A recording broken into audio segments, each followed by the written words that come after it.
Ladies and gentlemen, welcome to the playground, and I'm honored to have as a guest of mine for today, Steve Arrington. You probably know him from the band Slave. You probably know him as Steve Arrington from the Hall of Fame. So Steve, welcome to the show. Thank you, Eddie. It's good to be on the show with you, my brother. Man, I'm so glad that you could do this with me. I'm truly honored. I'm truly honored. So thank you. Thank you. How you feeling? How you doing? Well, I'm doing well, man. Just trying to get it done day by day. Yeah. And, just staying positive and staying cool. And I love that attitude. And before we go any farther, I'm going to read a quote from you that is like one of my favorites. No matter what, no matter how long it takes, I stay focused and put in the work for dreams to come true. That's something that we can all take away from this before we even get started. So I want to have that kind of attitude like right there to begin with, so everybody knows what's going on with you. So absolutely. So let's go to the beginning. Like when you first came into music and this and that and the other, I mean, you have like so much going on. I mean, with like your other projects or with your solo projects and all that stuff. I mean, going from the beginning. So starting from the beginning, what was it that, if you can remember, what was it that drew you into music? What was it? What was your fascination, if you will? What got you started? What got it interesting to you? Well, I always have just loved music. Mm-hmm. My mother, they would have their parties, birthday parties and things like that. In the basement? In the basement. Uh-huh. They do their thing, right? And so, that at that time we had Spindles, 45s, and right. Motown and Atlantic Records. Those guys were just killing it, right? Right. That being said, I couldn't read and write just yet, but I could remember labels and I could remember what the writing looked like. So my mother would tell me, she's like, Steve, go play Supreme's Come See About Me. So wait a minute, before we go any further, let's go back. You said you couldn't read or write yet. So how old were you? I mean, would you could remember stuff like that? Yeah, I'm just a little homie, right? I'm just like a little dude. And my mother, the fascination was that he can go over there and put this record on I'm telling him to play. Mm-hmm. And watch, he's going to pick the right one. Because what I used to do, I used to stare and just watch the records go around. I mean, my mother and father didn't stop me from doing that. Right. And so I just watched the records go around, and I'd be so fascinated by it that I would remember what the song, how it looked as far as the label. Uh-huh. So to impress her friends, she would say, watch this. Steve, go play, like I said, play some Supremes, whatever. And I'd pick the right record. And they're like, this dude is serious about this music thing. And so it's always been in me. And when I would go to church, my great uncle, who was a preacher, mm-hmm. he would call me Music. And Music, yeah. Okay. He wouldn't call me Steve. He called me Music. Okay. Now, what made him see that in me? I'm talking about like 4 or 5 years old. My brothers would tell me, I remember him calling me that. Mm-hmm. But I don't remember why. I don't remember some type of dialogue that he said concerning me, nothing like that. He just called me Music. But my brothers would say, yeah, he saw something in you. My brothers are like 7 and 8 years older than me. Okay. So, it's always been there, my love for it. Now that they noticed that, do you remember what age you were? You said they're 7 or 8 years older than you. Do you remember the age you were when he recognized that in you? It's more like 5, 5 years old, mm-hmm. things like that in that area, 4, 5, 6, around in there. That's impressive, focusing you at that age. Yeah, hey, some people, I showed a tremendous interest in it real young, real early. Mm-hmm. Mm-hmm. So as far as like playing now, we have to start like from the beginning as far as like you're getting into playing and this and that and the other. I noticed there's a group that you played with called the Murphys, the lounge band. From back in the day. Was that the first band that you played with? Because I know they were a touring band at the time. Was that your first foray into like performance or? Well, that was the first touring band I played with, but I grew up in Dayton, in the Dayton scene, where a lot of great bands came out of the city, starting with the Ohio Players. Shout out to Ohio. Shout out to the Ohio Players. Absolutely. That's right. Mm-hmm. So with that being said, my brother had a band called the Soul Agents. Okay. And he played saxophone. Now, I said my brother are 7 and 8 years older than me. He was the one that was 7 years older than me. So he would have these guys come and they would rehearse at our house. Now, check this out. Okay. In the band, there was Junie Morrison, who ended up being the lead vocalist of the Ohio Players. And wait a minute. Whoa. In that band, you had Junie? Yes, absolutely. Okay. And I'm not done. Oh. Okay, Marvin Pierce, the trombone player for the Ohio For the Players, was also in this band. Right. And at different times in the evolution of my brother's band, Marvin Craig, the bass player for Lakeside, right, was also in this band. And the original drummer for Slave, Tim Dozier, was also in this band. Dude, that's a super band. Right. So, and it's at different times now. They didn't, there were a piece where maybe 2 or 3 were together, but they all weren't together. Maybe some were together without Junie. Maybe Junie was together with Marvin Pierce. You know, understand what I'm saying? Right. That being said, though, regardless of who was there when, I was watching all of it sitting on the steps to the basement. And so I saw Junie Morrison when I was just a little homie before he got with the Ohio Players. I saw Marvin Craig before he got with Lakeside. I saw Marvin Pierce before he got with the Ohio Players as well. And of course, Tim Dozier before he got with Slave. So this is the kind of musician and quality of musicians that I grew up watching when I was just a little homie check. And they would let me, they saw my interest again. They would let me, and of course, my first instruments was drums, right? So they would say, yo, man, we'll let you play the drum set when we leave from practice. They trusted me that I wasn't going to tear the drums up. Right. And so I could play Tim Dozier's drums, you know, when he left. They trusted me like that. And other drummers who, you know, Tim, they had different guys come and go in a local band. But yeah, man, that's sort of how I got really going with it. Talk about a school.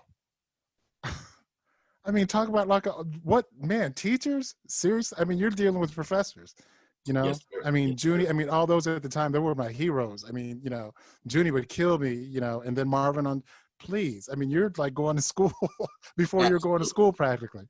Absolutely, I was. And I recognize how awesome it was I was able to do it. So my friends would come over like, yo, man, let's go outside and do this and that and the other. No, man, I'm cool. I'm going to stay and watch my brother and them rehearse. Right. So again, you know, it was that sort of, they would see that. And so they would let me play the drums after they would leave because they saw that I would stay focused and be into this thing. And when I could have just been out, just hanging out and kicking it. Right. So you're a percussionist as well, right? Say that again? Percussionist as well, right? Yes, okay. Sir. Did you start there, or did you both do drums and percussion together? Well, actually, it started with the drums, but because I was the little guy, I eventually started playing with my brother's band. But there are certain clubs I couldn't. As the drummer? Like as a percussion player. Percussionist, okay. Yes, because I played drums, but I wasn't as good as the older guys that played drums. But they were like, yo, man, you can play percussion. And they, you know, so they sort of nurtured me and brought me along. And then eventually I did play drums, but it started from percussion. But when I was practicing at the house when they would leave, I played drums. Okay. So you go from, you've been playing drums for a while, obviously, you know, got good enough to where people will starting to pay attention. Right. So is that where the touring group came in? Is that when you got with them, or? Well, you know, then there was the let's say the talent show and battle of the band. The battle of the bands, the famous battle of the bands. Yeah. So now we're talking about early grade school. Now I'm getting into the 7th, 8th grade now because I played with these older musicians when I was younger. Right. When I started to play with guys that were in my own age group, I was advanced because I had seen in these great musicians. So I was in this group called the So Illusions and Eluders. They were a singing group, but then the band, we sort of dressed up like P-Funk, right? Oh my God. So it was an interesting blend. We'd be playing, in 1 minute, we'd be playing Delphonics, right? Uh-huh. And in the next, you know, before they came out, we was like doing like P-Funk type music, funkadelic, more funkadelic type music. Right. And I remember, you know, we had sheets that we put over our head, and the one dude would do the diaper thing. And then we now play behind this vocal group, right? Uh-huh. But the Battle of the Bands was so interesting because a lot of the groups that we all came up together, especially the Mighty Lakeside, Mm-hmm. that band pretty much was intact Mm-hmm. as a local group when we were all coming up. Right. And they used to win all the talent shows, man. They had their steps, we come in second and third, like, here come Lakeside, Uh-huh. Uh-huh. So we were younger than them. They were the older guys that we looked up to, but then Right. they were younger than the Ohio players. Oh, okay. Yeah, so they came behind the players, but they were before the guys who ended up being Enslaved and groups like that in Sun, you know what I'm saying? So we kind of came behind them. Mm-hmm. That being said, man, the talent shows were intense. I can People were imagine. around the corners at the schools, man, Mm-hmm. Mm-hmm. trying to get in because you had all this talent in Dayton all at the same time. Right. And that was the next stage for me before I got with the Murphys, was the whole talent show thing. And I graduated from school, and you know, and so then I, you know, at that time you could go to music stores and see on the bulletin board, like, you know, somebody's needing a keyboard player, needing a drummer. Mm-hmm. Mm-hmm. And so I answered this ad, you know, they said you needed a drummer who could sing. And I'm like, well, I never actually really sang from the drums, but I dug enough of Buddy Miles. I think I could have the coordination to do it. Mm-hmm. So I went to this audition at this it was like a lounge, hotel lounge room, you know what I'm saying? Mm-hmm. And got the gig, but then the drummer decided not to leave. He was out of Cleveland, and the Murphys were out of Toledo. Mm-hmm. Mm-hmm. But I got the gig, but he decided not to leave. So then I went out to the West Coast. Now this is right after high school, right? I was disappointed because I thought I had the gig, but then I didn't. I'm like, you know what, man, I'm gonna do what Lakeside did. Lakeside went out to LA to make it. I decided to go out to the Bay Area. Now, this is how important Lakeside was to us. We looked up to them so much and respected them so much. If Lakeside decided, man, we're going to go out to the West Coast to LA to make it, the rest of it was like, well, man, maybe that's what we need to do. Okay. So I was in a band, a fusion band, and then I also played with what ended up being predominantly the people that ended up in the group Slave. We were in a group called the Young Mystics. Okay. And several guys in that band ended up being Enslaved, but see, they were younger than me. So now I'm a senior. They're just freshmen, right? So I'm seeing what Lakeside is doing. And, you know, this group we were doing, we were going through management things, and we were just trying to get it together. I decided to go out to the West Coast. When I get out there, I'm out there about a month, okay? Right. Now the band calls me, the Murphys, and say, well, the dude ended up quitting. Can you come back to Ohio? And I'm like, okay. So then that was when I really started to tour and, you know, do gigs every day and learn what the road was about. And I did that for about a year, and then I went back out to the Bay Area to try and make it. That's kind of how I'll kind of move forward. So being a youngster, I mean, for the most part, I mean, you make that big move from Ohio to California and all that. What was that like for you? I mean, that's talk about a culture shock. Yes. Well, see, I come under that whole hippie thing, you know, because I was loving like the rock music at the time, right?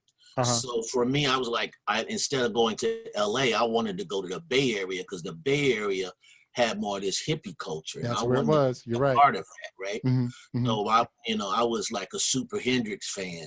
Wow. And Zeppelin, and I had seen all these concerts like Jefferson Airplane. I saw them live. And, so that whole thing, I wanted to try and get close to that Tower of Power and Sly Stone. I wanted to get close to that energy. So I moved out to Berkeley, California, and I was kind of right on where I lived, was right close to where Berkeley and Oakland kind of overlap. Right.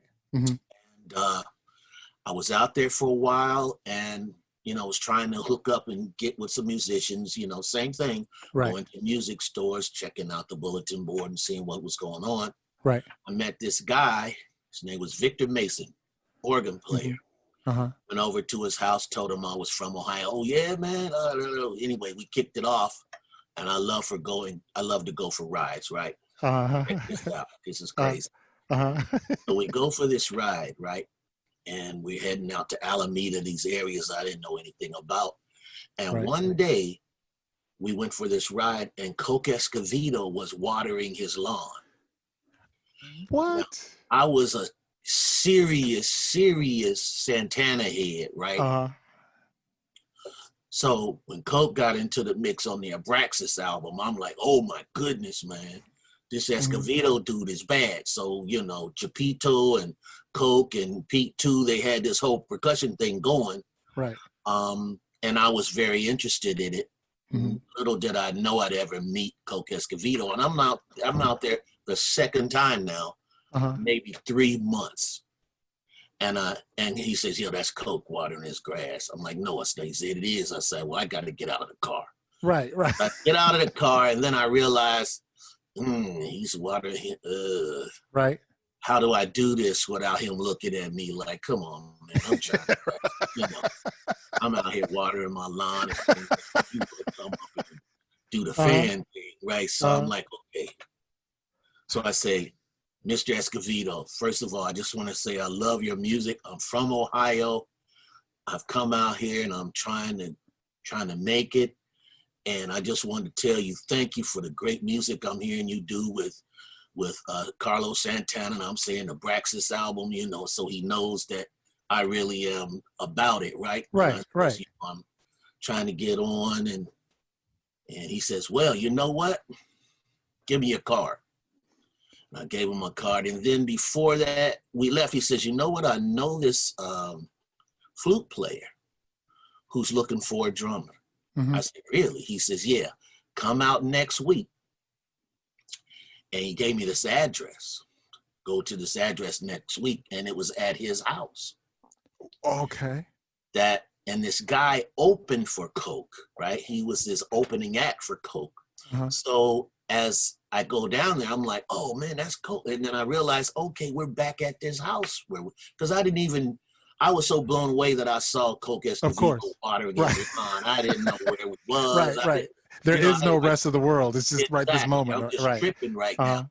Yo, man. So anyway, we go back and we go to his home, and he's having this rehearsal and audition at his home.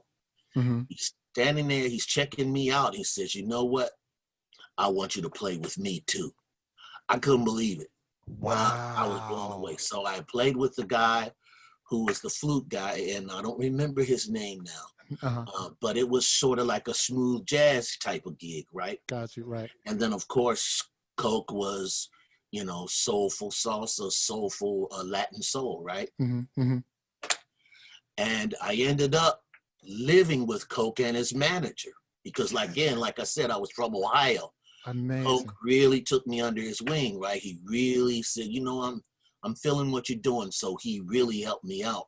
And that was my next step away from like the Murphys. I toured, but we were doing, covers and doing Tie Yellow Ribbon Around the Old Oak Tree. And, right. And doing Top 40. And that was cool that we were doing these variety show type joints because it broadened my spectrum of what I thought was good music, right? Right. And then the next thing I know, I'm in this band with Coke Escovedo, and then I start to be a part of this whole Escovedo family. Got you. And so that was the next step before Slave and all of that. And the whole Escovedo family. Yes. Sheila. Namely. Yes, I remember the first day that I met Sheila. We were doing Sheila a show. For those who don't know. Sheila E. Absolutely. Sheila Escovedo. She was 19 at the time. She had just turned 19. And we were doing a gig in San Francisco. I think was at the Waldorf, I think. Mm-hmm. And he goes, yo, man, we're going to bring my niece out here tonight. I want you to meet my niece. I said, oh, okay. I figured she was going to sing or something, you know. Right. So, you know, she's along, I'm on the drums, right? And I have a small platform, and she's like sitting next to me. And there were some congas there, right? Mm-hmm. And I'm kind of looking over at her. I don't know what's about to go down because I've never seen a female play drums before, percussion, anything like that. Mm-hmm. Mm-hmm. So I'm thinking, oh, okay, did she bring the congas out? I don't really know what's going on. Mm-hmm. And then we started, and then, man, she started slapping on the conga, and I'm playing, I'm going, I'm having a moment on the drums going, what is happening right now, man? And she just smiling, just going in, right? And so we became cool. And so now I'm going to the Escovedos. Now Pete and Sheila, they were doing the salsa thing, whereas Coke was doing more Latin soul. So it had more of an R&B feel. Gotcha. Sheila and Pete, her father, they was doing 17-piece salsa band. Oh my Straight gosh. up. And Sheila was in that. She was in that. It was called Pete and Sheila Escovedo. And the first album they did was called Solo 2. And Billy Cobham produced the album. Wow. Billy Cobham actually played drums with them for a while too. And I saw them in San Francisco, 17-piece band with Billy Cobham on drums. Sounded like a freight train coming. I'm telling you. It was unbelievable. I'm telling you. So, yeah. And then I got cool with the Escovedo family. And then Billy went on to do his thing with George Duke. Right. And they went through, you know, auditioning some drummers, and some people came in. They say, hey, man, why don't you just come and hit with us? And I'm like, oh, okay. What? So now I'm playing with the 17-piece salsa band, and Carlos Santana decides, well, you know what? I want to take some time away from Santana and be the featured soloist with the Pete and Sheila Escovedo band that also had Bill Summers from Summers Heat on percussion. Right. I remember Bill. And there was Julian Priester on trombone, and Eddie Henderson was on trumpet. Ray Oviedo was on guitar, and Mark Soskin, who then eventually went with Billy Cobham to do his Magic album, and this was a band full of just unbelievable. And Jorge would come and play sometimes too, Carlos Santana's younger brother. Now I'm gonna be honest with you. I was just holding on tight to the end. You know what I mean? I was 21 and I had played. I was just going to ask how old you were, because I'm sure your neck's got to be hurting now from the whiplash. Come on, bro. And Billy was my idol. Right. And I'm like, how can I follow that? And their whole thing was, we like your feel. And they encouraged me. And, you know, and I was able to do that. And believe me, I was intimidated by it, because in Ohio at that time, Latin music was Santana, and you might have some Ray Oviedo records. Exactly. Yes, exactly. Yep. I should say Kenny Burrell. Yep. Kenny Burrell, maybe some Mongo Santa Maria. Maybe. Watermelon. Yeah, that's in the Midwest. The Latin thing had really kicked in like that.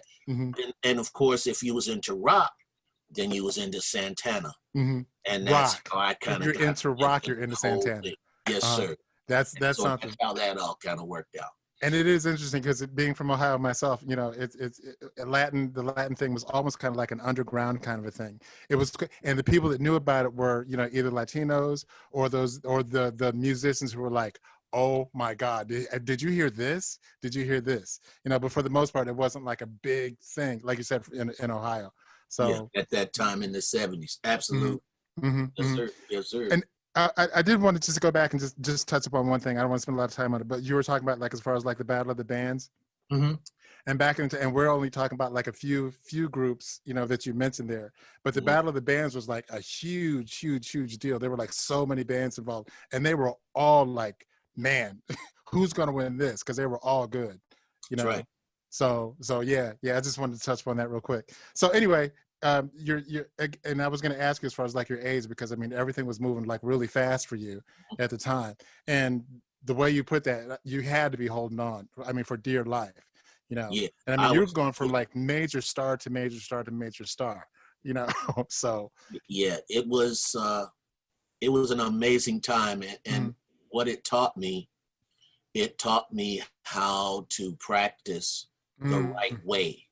mm, It taught me to which is important. practice on my weaknesses Hmm. instead of being too enamored with my strengths, Ah, because I was in a situation that if I didn't practice my weaknesses and they didn't see that I was growing and developing, then they would have said, you close but not there yet. You see what I'm mm-hmm, saying? But I mm-hmm. constantly got better. But I understood, you know, they had just had Billy Cobham on drums. Right. So, I mean, that was Right, clear. right. And he was my actual, I mean, I love Billy Cobham and I Of saw course, him playing with them. of course. But at the same time, within the context of having that much percussion, Mm-hmm, it it didn't need me to be playing all over the place. I just had to mm-hmm, be tasty and have mm-hmm, the chops enough to hang. mm-hmm, But they were more interested in where I sat in what they were doing, so that the percussion, I wasn't getting in the way. mm-hmm, mm-hmm. The sign of And an excellent musician, right there. yeah, so I mean, I gained more confidence every show. I gained more confidence, Mm-hmm, but it was a place where, like I said, I learned how to practice, um, and it was also a place where I learned how to sit inside a unit and know my role. And if I played my role well, then that's all it was needed, mm-hmm, is that mm-hmm, you understood your role. mm-hmm, And that was to drive the band, color some stuff up, but not overwhelm it, because we had all these percussion players mm-hmm. filling in all the gaps. Exactly, Plus exactly. a horn section, right? Right. A lot of horn sections back in the day. You just Yes, hit sir. upon a very important point, though, too. One of my favorite movies, and I kind of have like this list for musicians. If you're going to come into if you're going to come into the music business, you have to watch this list of movies. One of those movies is Drumline. Okay, and the scene where the guy tells Nick Cannon, um, as far as like his role in the band. You know, when you're in the band, nobody hears you; they hear the band. You know, so and you just totally hit upon that. You know, this is my role here. You know, and when the time comes, you know, I'll get to shine. But for now, this is where I'm. This is where I am. So you just hit Absolutely. upon the and even what you made, the point that you made as far as like practicing, a lot of people do practice on their strong points and they don't practice on their weak points. And that's a very important point right there. Very important point. So Yeah. Yeah. thank you for making that. You are the consummate professional, man. Hey, man, shoot. Like I said, I realized, you know, real quick that if I was going to keep this gig, knowing how more advanced they were than Mm-hmm. I was going to work on my weaknesses and hope that every time that I came to a rehearsal or Mm-hmm. did the gig, they was like, yo, man, homie, getting it. Mm-hmm. Um, and, you know, I was able to get better and get better. And I felt, there was a time when I felt like I belonged with them a Oh, little bit. good. You know Good. what I'm saying? Right. And I say it that way because I remember we were backstage and I was talking to Bill Summers. He says, how old are you, man? I said, I just turned 20, man, 21, man. And he goes, man, I joined Herbie when I was 19. I said, okay.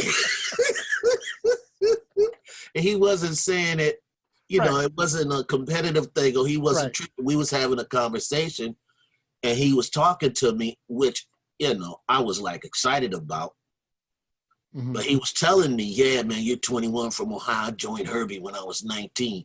So Mm-hmm. he understood where I was coming from and what I was getting, you know, what I was going through. Got you. And, you know, it worked out. But like I Got said, you. that's where I learned really how to focus and how to practice. and what a real great band sounded like that wasn't playing covers. You know, this was the first time they were playing original music. Yeah. It's funny you say that's where you learn how to focus. It seems to me that's where you learn how to improve on your focus, because you had it back when you were like, what, 5 years old? So Yeah, I mean, that you stayed focused all the way through that time, man, especially with all the people that you had to play with, that you still kept your eye on the ball, man. That's very impressive. Very impressive. Well, see, I never thought of it that way.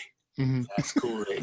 That's cool, man. Because I guess I did. I just never looked at it that way. Yeah, absolutely. Awesome. So from there, you move on, and you're still, like, doing your thing. Where did Slave come into the picture? Were they like in that thing, or did that take a minute before you got to that point?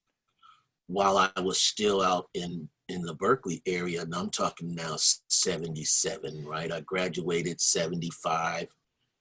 I went out to California, immediately went back and joined the Murphys, 76, then went back out to California, right? Okay, so now we're in 77, and I'm doing my thing, man, aren't you? with the, I'm doing my thing with the Escovedos, and then that band decided, well, this was really a cool thing because Santana was going to go back to his band.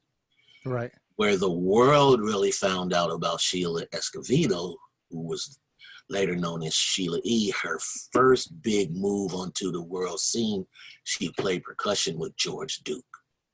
Ah, right. I forgot about that. You're right. I totally forgot about that. So here's how this goes. The band decides, hey, man, we've done our thing. People start going different directions. She went with George Duke. The bass player, David Margin, went back with Santana. He was Santana's bass player at that time.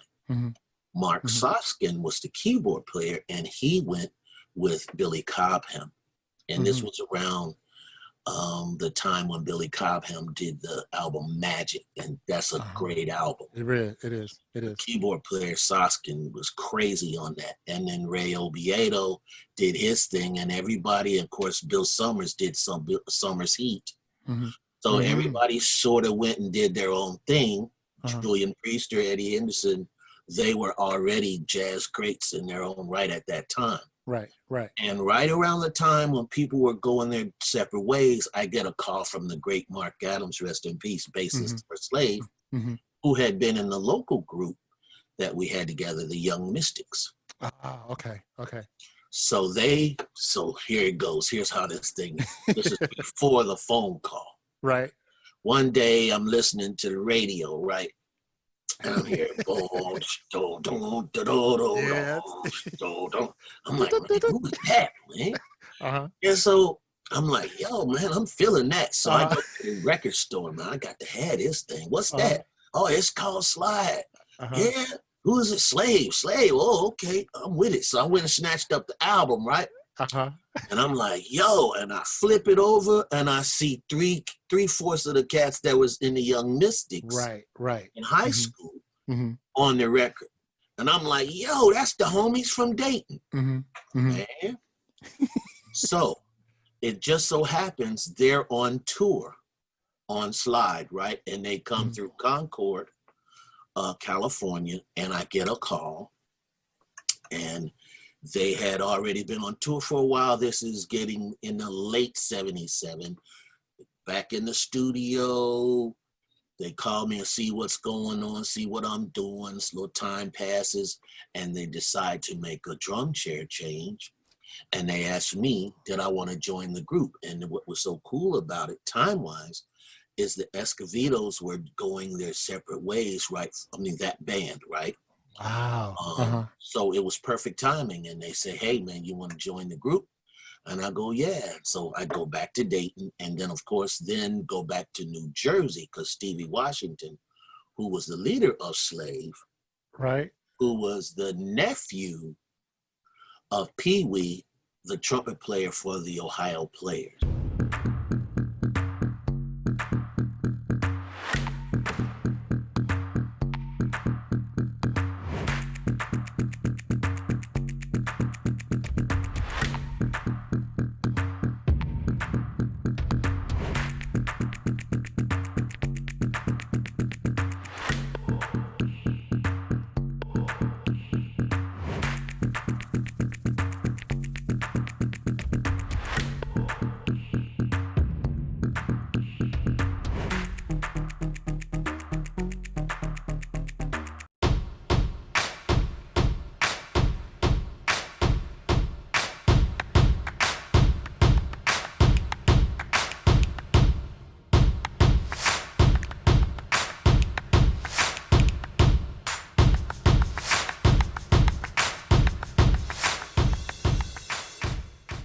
Good Lord.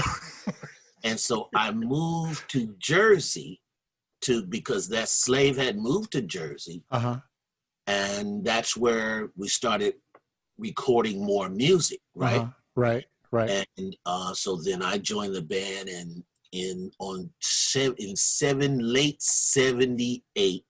Mm-hmm. Right. And then went into the studio 79. No, it was 78, and did the concept album.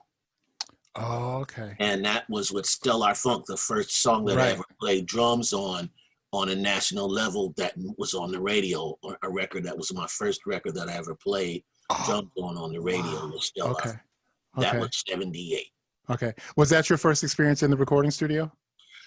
It was not my first experience in the recording studio. I did some of that in California, but never in a record mode. It was just like our band was trying to figure out and see if we can write something. And you know what I'm saying? Oh, okay. A local band I was playing with, along with playing with the Escovedos. Mm-hmm. Mm-hmm. So we had a little local band, I think we would call Kraken at that time. Okay. And we would see what we could do a little bit. But that was the first time where it was like a national act, and it's like, okay, we got to make hits and that sort of thing. Uh-huh. And your feeling when you first heard that on the radio? Oh, man, first time I heard Stellar, I about went crazy, bro. Now let me make sure, because I want to make sure that I'm not lost, because you're like in New Jersey. Were you in New Jersey at the time when it was released? Well, actually, we'd go back and forth because we still had our place in Dayton. Oh, got you. Okay. So we'd go to New Jersey, spend time there, record there. In between, we're going to rehearse and go out to tour. We'd all come back home, those who, lived in Dayton. Okay. So we'd come back to Dayton. And the first time I heard Stellar, I was in Dayton in the You were car. home. Oh, man. WDAO. And here's a new and your one. family's there. Yeah, Stellar Funk. Da, da, da, da, da, da, da. And I cranked that joint up, man. Right? Everybody in the hood heard it, right? Yeah, man. And everybody was so proud. The family was so proud. Sure. Was so excited.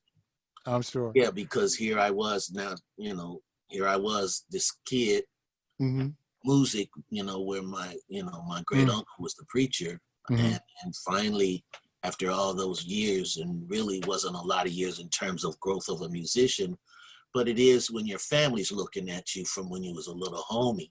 Got you, right. And the next thing they know, you hear Steve on the radio? Right. Yeah, man, it was a wonderful time. Right. Great memories to do that. And kept you really busy with Slave. Absolutely. And just had so much fun. And I was prepared for that because I had learned so much from the Escovedos. And yeah, man, so I was sort of, to make the transition for Slave was easier for me because of that, in terms of the rigors of being on the road and that whole thing. And so I had some experience with that between the Murphys and the Escovedos. Got it. And I'm sure between Slave and Steve Arrington, anytime one of you guys' records came out, the dance floor would be flooded, and not only for a few minutes, it would stay flooded. Stay crowded. So yeah, man, awesome. So you're playing drums with Slave for a minute. What brought you? What instituted the move to the front of the stage with the mic? Well, Slave, if you listen to Slide, Slave sort of had the Temptations approach to group singing. You had Danny Webster who would do a couple lines. Floyd Miller would sing a couple lines. Drac would say, "They call me Drac, here I come." They sort of traded off vocals, and so they asked me, "Can you sing?" And I'm like, "Yeah, I can sing." I'm not I'm not used to singing like that, but I mean, I do a little something. I think Steve is used to holding down the funk. Yeah, exactly. And so, but I'm like, yeah, I did sing Ty Yellow Ribbon.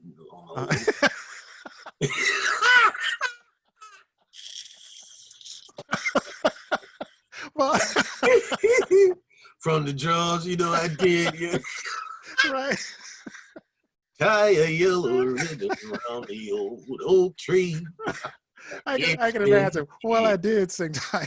Come on, man. You know what you got to do when you're doing them covers in those kind of places yeah. where it's like the Hilton Room, and then you got Right. your little band there, and you get you some top 40 in. We do some. I remember we used to do Stevie Wonder, If You Really Love Me. I used to just wait for that one, man. But you know, we did Bad by Leroy Brown, and I enjoyed doing this because I just love the music, and it was like, okay, let me get my lounge singer voice going. You know what I'm saying? So it was a lot to learn there. But that being said, Tim Dozier, who was the drummer in my brother's band, who was the original drummer with Slave, he did some singing on their first album. I think a song he did, Separated, or he did a ballad too. Anyway, that being said, they asked me, could I sing? I said, hey man, I'll try to do a little something, you know. While you're playing? Or yes, while I was playing. Oh, okay.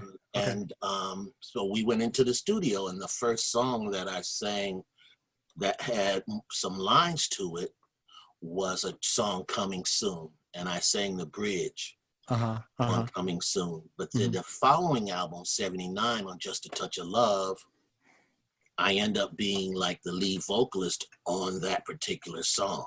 Oh, okay. Okay. And how that more featured vocalist, not yet full time, right? Yes, you know, okay. It's still, we always trading off, but they decided that my style and what we were doing musically, they liked the way it meshed, they liked the way it fit. At first they wasn't so, they was like, it's different, and you know, I was like, well, where are you coming from? I'm like, I don't know where I'm coming from. I'm not like that. I'm just reacting. I'm just singing. Yeah, I don't know.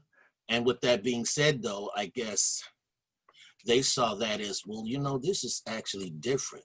And so it was like, well, okay, now Jimmy Douglas, the great Jimmy Douglas, who's engineered some of the greatest records ever, even since Slave, he was also the producer. He and Stevie Washington produced a lot of the Slave tracks at that time. They decided that I had something different. And the band was like, yeah, we feeling it. So the next thing I know, I'm on the road singing Just a Touch of Love from the drums. And I'm like, okay, I could relate to, you know, I could relate to that because the guy that was in Rare Earth sang from the drums. Yes. And killed it too. Yeah, he sure did. Yeah, man. So there were some drummers that I, you know, I saw that I was like, oh, okay. Okay, this is not impossible. You can do this. Yeah. But then what happened was they were like, you know what though? The thing about this particular singing, your style sounds like you should be up front. It doesn't sound like you should be doing it from the drums. Wow. You need to be the front man. I said, I've never been a front man. I don't even like being up front. I've always done the drum thing. You know, I like that. I've never been a person who thought, man, I want to be the guitar player, or I want to be up front. And they said, yeah, well, but you got to be up front. So here we go. You don't have a choice in the matter now. And I'm like, okay. So I'm like, what do? I don't know what to do. So we were on tour with Barkays and Kool and the Gang when they had JT was doing his thing, and the great Gap Band with Charlie Wilson. Yes, and you're back to school. Yeah. And also Cameo, we would tour with them a lot. So what I would do on their sets, I'd stand on the side of the stage and watch them do their thing, and how the front man would, you know, would react in certain ways. Or something like, oh, okay. I see he goes up to the chicks and he bend down and he looks at them, give them a certain look, and they start screaming and oh, okay. And then, you know, they go around, they walk, and they got a certain swagger about them. I'm like, oh, okay. I mean, so I watched them. So you're literally there, like, taking notes. I mean, you're watching all of them. Absolutely. Every show, I watched all of them. You know, Roger had this whole high octane thing going, man. I'm like, yo, man, next he's got on these different costumes. He comes in on this dude on with his back. Do it, Roger, do it, on the back of this guy. You know what I mean? Right. And so now you mentioned Cameo also, and now this is where they had the same thing. I mean, with Larry on the drums, and he stepped out front. Right. when you were watching them, was Larry out there at front? He wasn't out front yet. Not yet. Now, Okay. he eventually was still in the mix when he was out front, but in the beginning he wasn't. He was Oh, playing right. drums. That's Right. when Wayne Cooper was still alive. Ah, right. The guy that really sang Right. real high Mm-hmm. with Mm-hmm. Tommy Jenkins. Mm-hmm. They both, you know, Right. so I was watching Tommy, and you know the way they were in the beginning. Everybody, it was just so high energy. Mm-hmm. They didn't have like a dedicated lead singer in that way. They sort of traded off, but I still watched how they performed. You know, Right. I was just trying to get a feel because I had no idea any of that. Uh-huh. Uh-huh. So for a while in the beginning, I was uncomfortable. I tried to hide it as much as I could, mm-hmm. Mm-hmm. but I loved the music. So the music would spur me into whatever vibe. It would drive you. Right. Yeah. So then, and what it was like this. I saw myself as a drummer who sang, but after a while, I saw myself as a singer who plays drums. Okay. Now that took a while. I'm sure. Because there's almost, you felt like, well, I've been playing drums all my life. There's almost a sense of loss there because I start to get further. I still play drums on all the albums. Right. Wow. Brought in the great Roger Parker, who played drums with Faisal, another group from Dayton. Another one, right. Had the big hit Riding High. Yes. Yep. Brought him to play drums live. Mm-hmm. And, you know, this is 79, 80, getting into those times.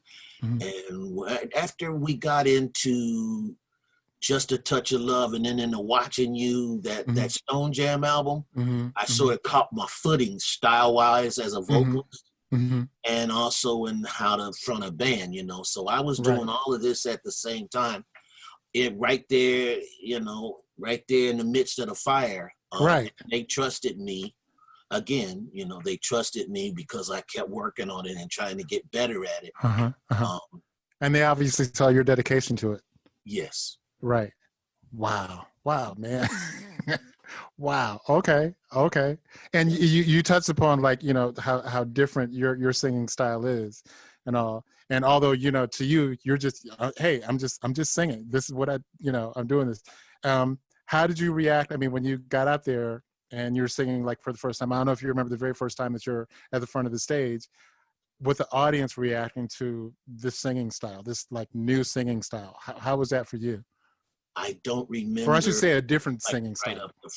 I don't remember right out in the onset. Yeah, because you had too much going on in your head, I'm sure, right?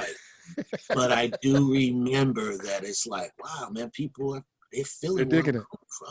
And they're liking this explorations, you know, like, we kind of going different places. I'm like, oh, okay. And then I started to feel comfortable because I was so comfortable as a drummer. I started to feel more comfortable as a singer. And so I started thinking more like a singer, how to protect my voice better, and stuff that I didn't have a clue about, you know. Right. That you never had to worry about. Too loud, or, you know, you watch how you laugh. If you laugh too loud, you put stress on your voice, or, you know, things like that. I had no idea. Things that we all take for granted. Yes. And laugh too loud. Try to talk over, like you're at a show, there's music going and you're backstage talking. So you try to talk over the music and you talk, and then you're talking way too loud. You don't really notice it then.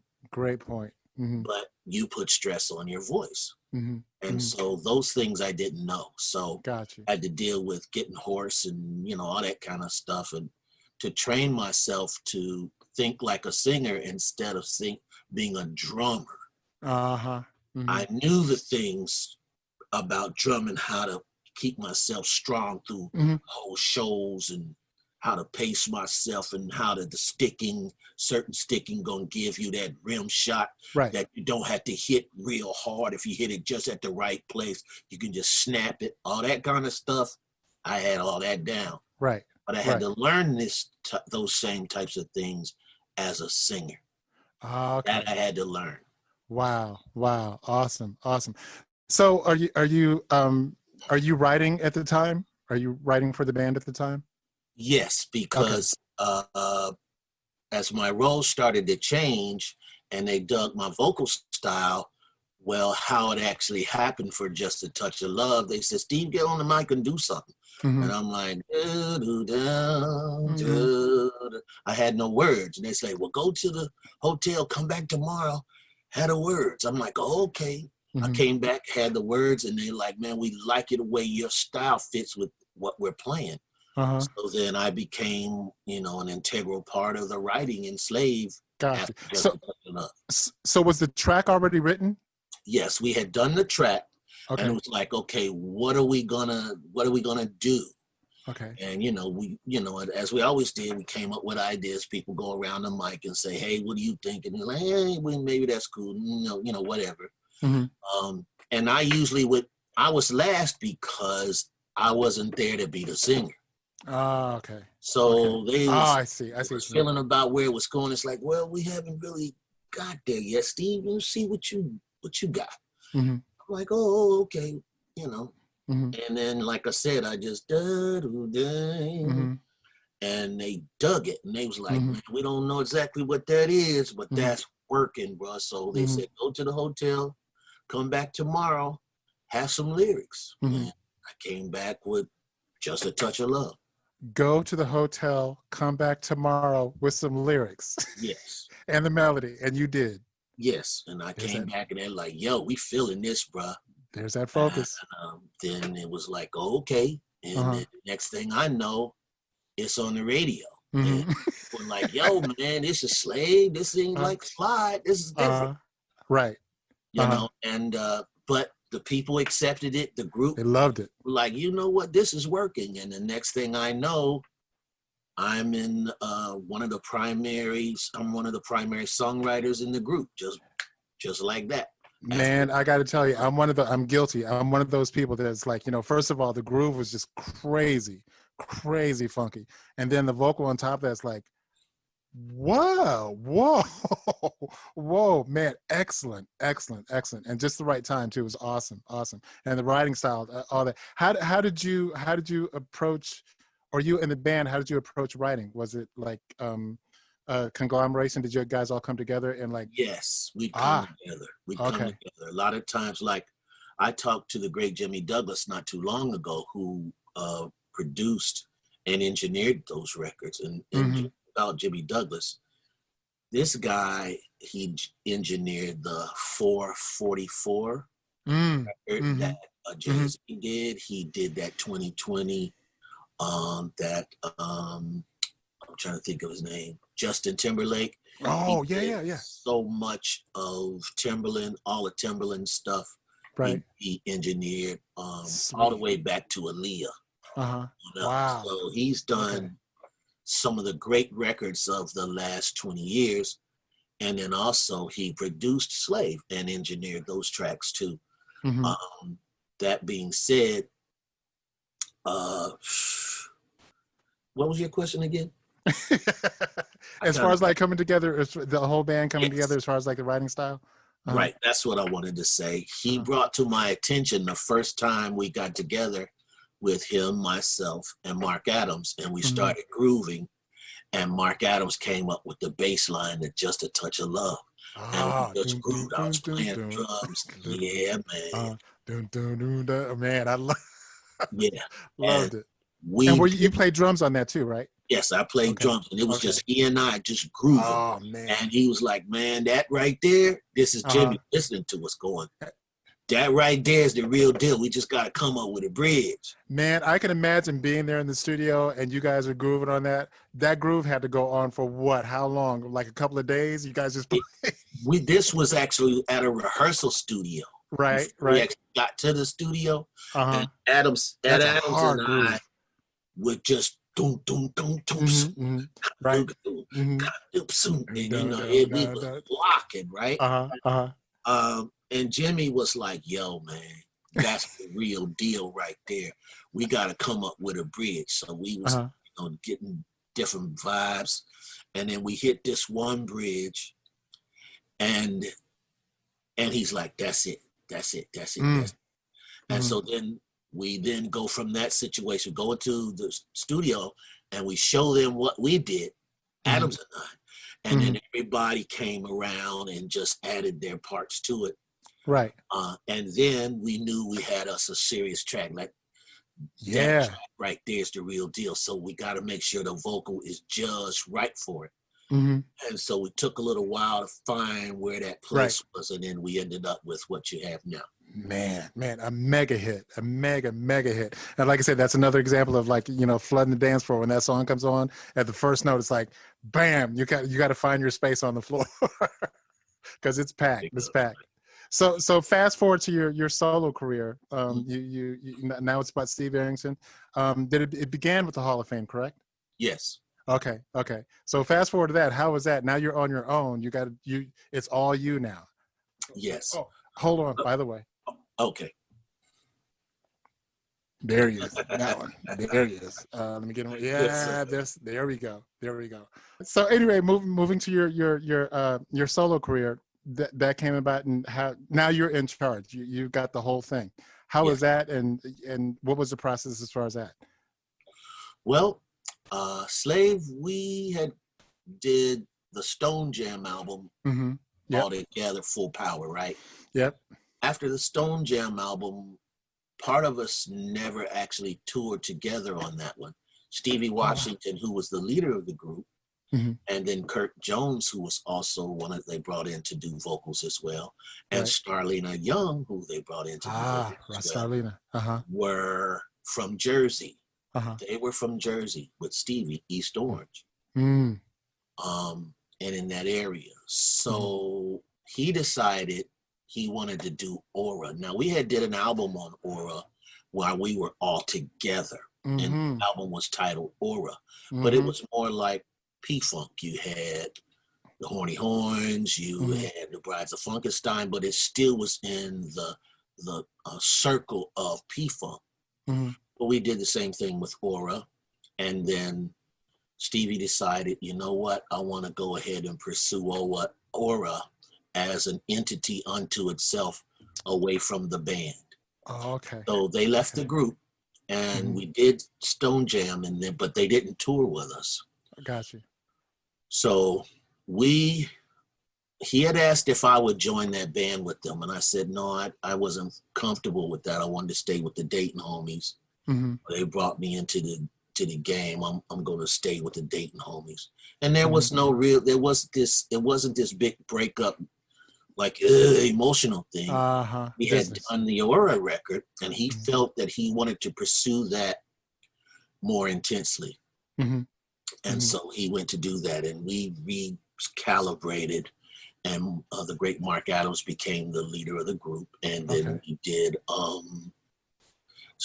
the Showtime album, which had Wait For Me, and Snapshot was the first single off that. Yes. And so, we kept the momentum going. It kept going, but there was also changes within the dynamic, because not only did part of the power of the group leave, it changed the dynamic of how leadership and management, and all of a sudden everything changed. Right. That being said, I was never actually signed to the group.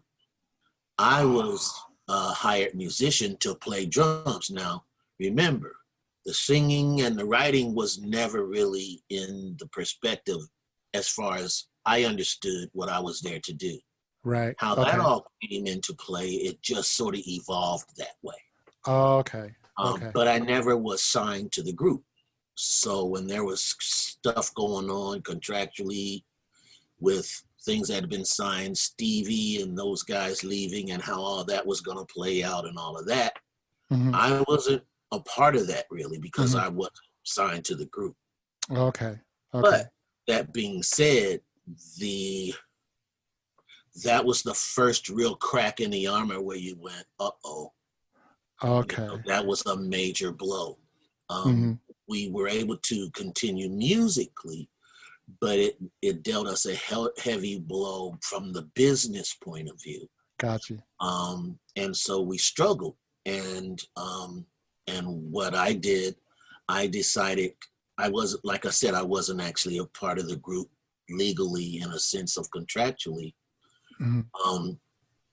and we were figuring out what can we do, what's going to happen, blah, blah, blah. And I decided, hey, man, I'm going to go ahead and do my own thing. Nice. And I actually started out with the first single, Way Out. Mm-hmm. And Atlantic, I did it on my own label. Okay. But Atlantic picked it up, right? Uh-huh. So it ended up being on Atlantic Records, but it started on my own label, Conglather. Wow. Okay. And then Dude, the business savvy. I'm checking that. I was trying, my bro, just continue to try and grow and develop, Right. So then Atlantic picked it up, and Hall of Fame 1 was on Atlantic Records, and the first single off of that was Way Out. And but it first came out under my own label, Conglather. So that's how that got going. Now my transition into being a band leader and how I felt about all of that, again, there was another learning process for me in terms of, wanting, because in Slave, we had so many people who were giving ideas and perspectives. And now that was narrowing down. I still brought some of those people who were also hired musicians along with me. The Carter brothers and Roger Parker came with me, and we added some other people. That being said, though, I became now, Steve, what do you think? What should we do? How are we going to get this done? And so on and so forth. So that was a new place for me. And my whole thing. To your point, this is still at a time when we're talking about big bands.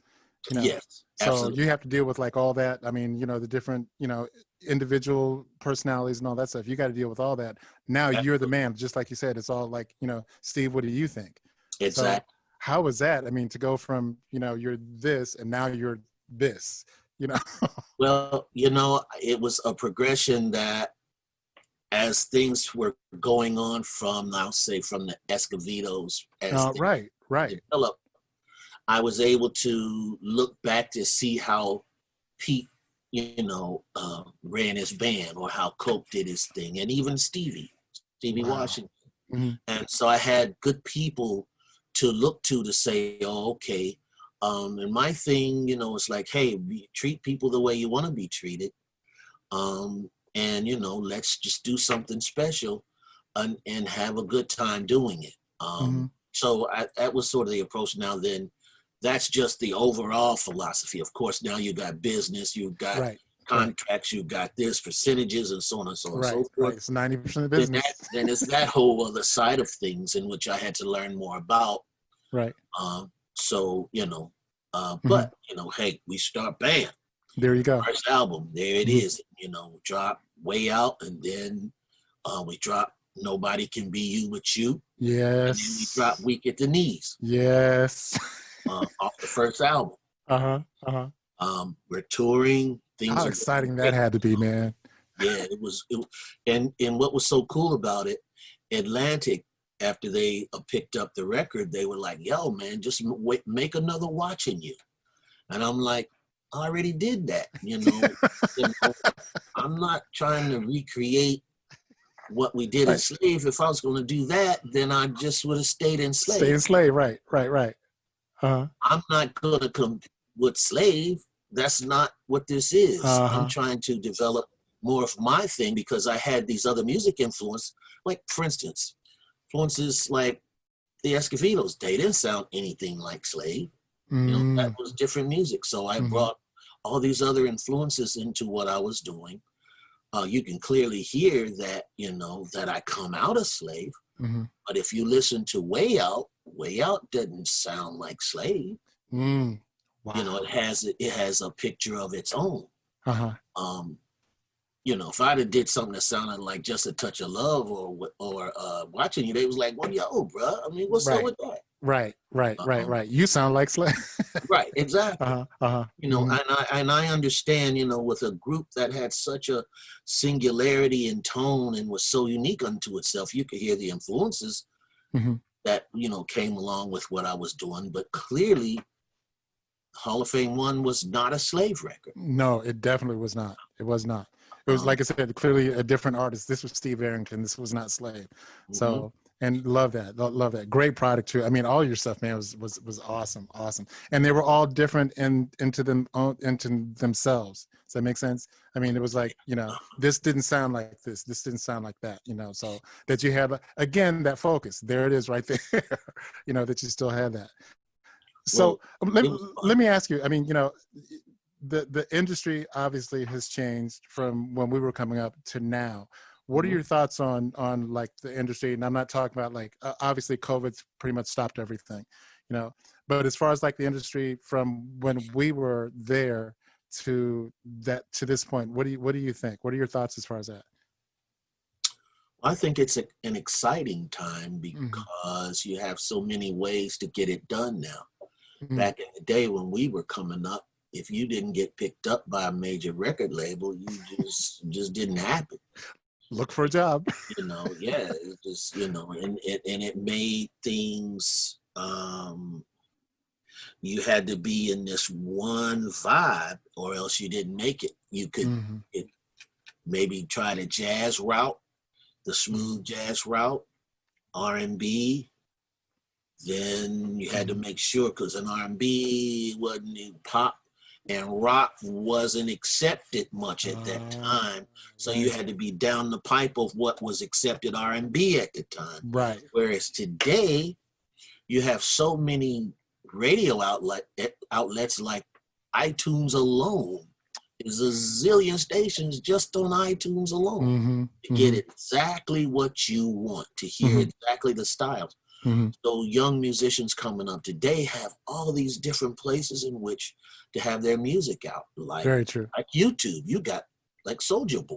Soulja Boy went to YouTube, blew up on YouTube, and proved, well, you know, there's other ways to get it done. So that's what I'm excited about for young musicians today, is they don't have the stringent brackets that we had when we were coming up. At the same time, you know, you have to make sure, because now there's anybody can make a record anywhere. And so you have a lot of stuff that's just not really that good. But still, even if so, they got a place in which to grow, because you can still put your stuff out there and you can, people be like, yeah, man, you're getting better at this thing. And, you know, and a crew of people, fans at the same time. So I think overall, today is a great time. I feel like I'm young enough and old enough at the same time.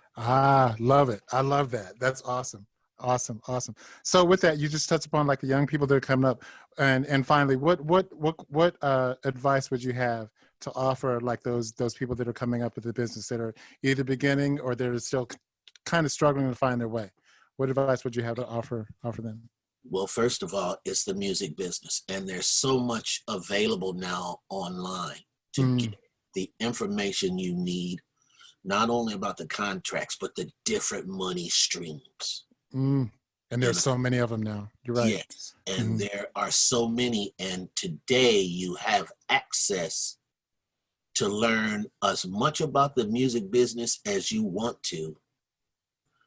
And the library, obviously, is on your phone. Wow. Right. I mean, literally, you have access to the world of information. Use that, understand that, and don't be afraid to be different. And what I mean by that is, if you have something that makes, like, I'll take Prince, for instance. Prince wasn't afraid to be different. And that's what we loved about him. He wasn't afraid to be different. I'll take the great Rick James, which, you know, the Stone City Band, you know, in which you get down, and that's how you rock. Wasn't afraid to be different, and that's why we love it, and that's why we love you guys. You know, those are the, and I'll go Miles Davis. Miles Davis came up playing bop music with Charlie Parker. Then he switched it up and did cool jazz that had nothing to do with the bebop that he played before.